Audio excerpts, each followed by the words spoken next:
Bismillahirrahmanirrahim. Assalamualaikum warahmatullahi wabarakatuh. Nama saya Tinu Dwi Cahyani, mahasiswa international student Fakulti Undang-Undang.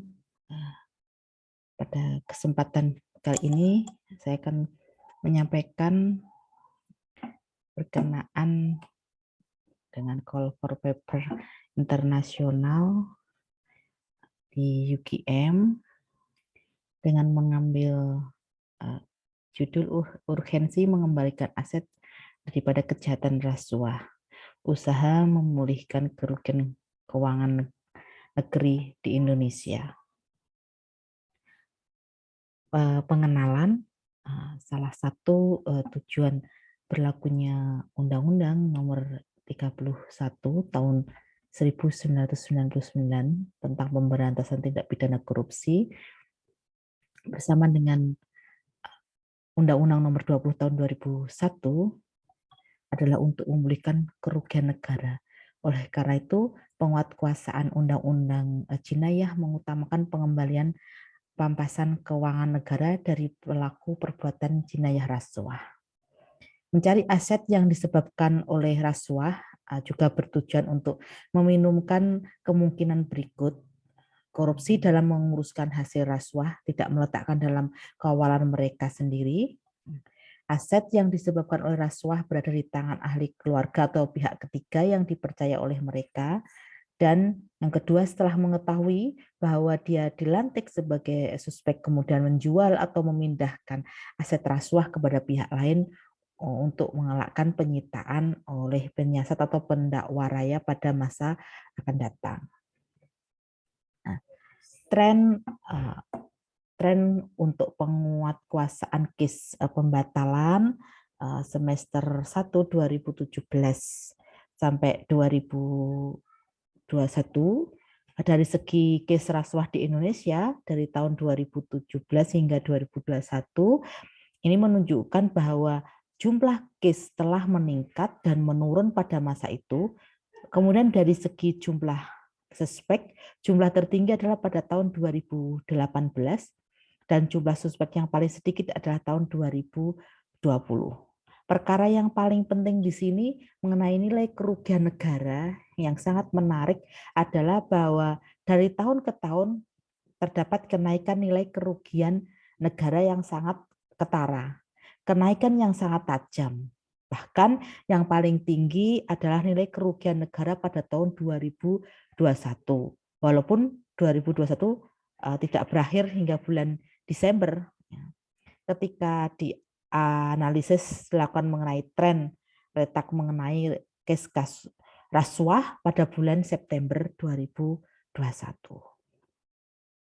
Pembentukan masalah ada satu, bagaimana upaya penegak hukum untuk mengembalikan aset yang dihasilkan dari kejahatan rasuah sebagai upaya untuk memulihkan kerugian negara di Indonesia. Dua, apa urgensi untuk mendapatkan kembali aset yang dihasilkan dari korupsi dalam usaha untuk memulihkan kerugian keuangan negara di Indonesia. Kaedah kajian penyelidikan undang-undang yang digunakan adalah penyelidikan normatif empirikal diterjemahkan ke dalam penyelidikan undang-undang yang dilengkapi dengan data empirikal. Dua, dengan pendekatan berkanun, pendekatan ini dilakukan dengan meninjau semua undang-undang yang peraturan yang berkaitan dengan tindakan jinayah rasuah, yaitu Undang-Undang Nomor 31 Tahun 1999 tentang pemberantasan tindak pidana jinayah korupsi bersama dengan Undang-Undang Nomor 20 Tahun 2001. Keputusan dan perbincangan yang pertama, usaha penguatkuasaan undang-undang untuk mengembalikan aset-aset dari jinayah rasuah sebagai usaha memulihkan kerugian negara di Indonesia, memperkenalkan konsep baru mengembalikan kerugian negara dari kejahatan korupsi dengan atau jinayah rasuah ya, dengan menerapkan teori pemenjaraan karena tidak membayar negara halusinasi Republik Indonesia sebagai jalan keluar untuk mengembalikan kerugian negara akibat korupsi di Republik Indonesia. sebagai jalan untuk mengatasi dan membasmi rasuah, terutama bagi pelaku. Sekiranya pelaku kejahatan tersebut tidak ingin mengganti dan membayar kerugian negara atau wilayah yang bersangkutan hingga terbayar, hukuman tambahan adalah untuk mengimbangi kerugian negara atau wilayah dengan menerapkan teori pemenjaraan karena tidak membayar Republik Indonesia yang baik. Nih, next. Urgensi pemulihan aset hasil daripada rasuah dalam usaha memulihkan kerugian keuangan negara di Indonesia, penyelesaian melalui jalan jinayah ini harus dilakukan secara terpadu, yaitu selain dari penyitaan aset dari pelaku bersama dengan ancaman pemenjaraan, sehingga kemudian jika keputusan jinayah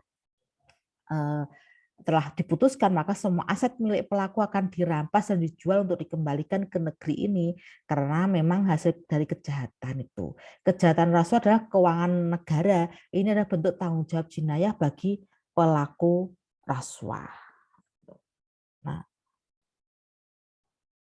kesimpulan dan cadangan yang pertama, upaya penegakan hukum untuk mengembalikan aset yang dihasilkan dari tindak pidana korupsi sebagai upaya untuk memulihkan kerugian negara di Indonesia dapat dilakukan oleh semua pejabat penegak hukum.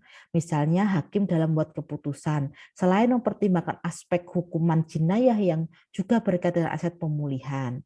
Kedua, keadaan mendesak untuk mendapatkan kembali aset akibat korupsi dalam usaha untuk memulihkan kerugian keuangan negara di Indonesia. Saat ini memerlukan penubuhan sebuah institusi pengurusan aset. Saranan untuk semua petugas penegak hukum yang terlibat dalam menangani jinayah rasuah diharapkan selain menerapkan sesuai dengan peraturan perundangan yang berlaku di Indonesia, juga sangat penting untuk mengembalikan aset dana korupsi ke negara untuk dilakukan sebanyak mungkin untuk kesejahteraan seluruh rakyat Indonesia. Bagi institusi, pengurusan aset peranan tugas dan kewajiban sangat diperlukan untuk dibentuk agar sebanyak mungkin aset rasuah dapat dikembalikan kepada negara. Sekian, terima kasih. Wassalamualaikum warahmatullahi wabarakatuh.